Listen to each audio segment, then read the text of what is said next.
우리는 미국이 속해 있는 대륙인 아메리카 대륙을 처음 발견한 사람이 콜럼버스라고 대부분 알고 있다.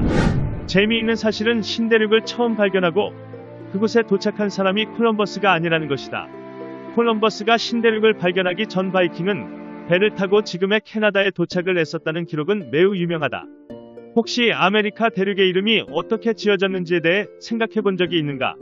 우습게도 대륙의 이름은 처음 발견된 콜럼버스의 이름에서 따온 것이 아닌 아메리고 베스푸치 이름에서 따온 것이다. 공교롭게 콜럼버스와 아메리고는 동시대에 살았던 개척자들이란 사실이다.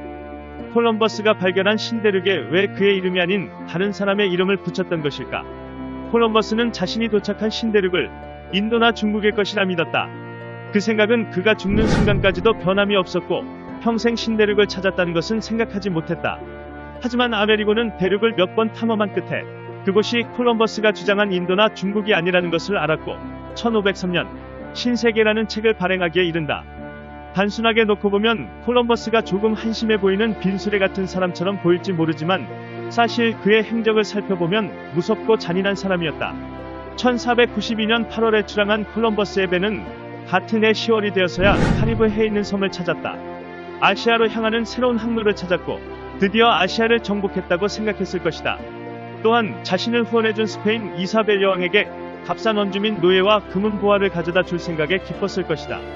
사실 콜럼버스는 이탈리아 사람이었고 자신의 탐험 계획을 포르투갈과 영국에게 무시받은 후 심각한 빚을 청산하기 위한 마지막 방법으로 찾은 스페인에 감사했을지도 모른다. 그의 진짜 잔혹함은 그때부터 이미 시작되었는지도 모른다.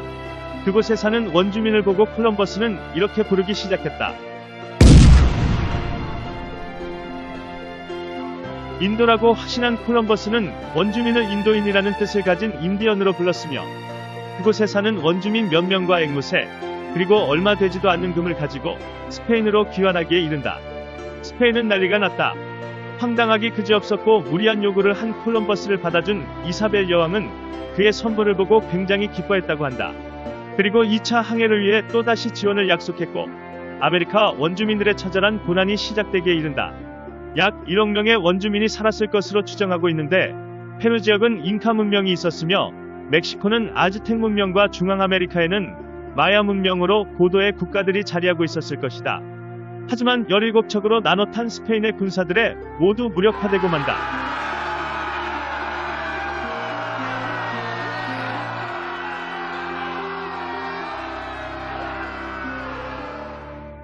황금을 바치지 않으면 손목을 잘라 과다출혈로 사망하게 하는가 하면 9세부터 35세까지의 여성은 창녀로 만들어버렸다. 또한 살인을 일삼으며 그 많던 원주민의 대부분을 학살하기에 이른다. 당시 스페인 국왕은 콜럼버스를 아메리카 지역 총독 겸 주지사로 임명하며 그의 잔인한 행동을 보고받았지만 그냥 무시했다고 한다. 콜럼버스가 찾은 아메리카 대륙은 정말 잔인한 죽음의 대륙이 되고 말았다.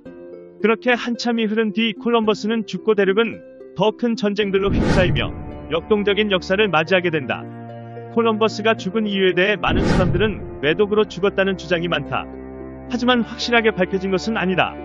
만일 콜럼버스가 매독으로 죽은 것이라면 그가 대륙에서 총독으로 지내는 동안 얼마나 음흉하고 잔인하게 여자들에게 대했으며 문란한 짓을 했는지 짐작하게 할 수 있다. 지구가 둥글다고 알려진 당시 세계상에서 유일하게 호리병 모양일 것이라 주장한 콜럼버스. 신대륙을 발견한 탐험가라는 수식어보다 사리사욕을 차리기 위해 대륙을 지배한 잔혹한 악마라고 불려도 될 듯한 그이다. 본 영상은 사회지식연구소에서 제작하였으며 구독과 좋아요 부탁드립니다.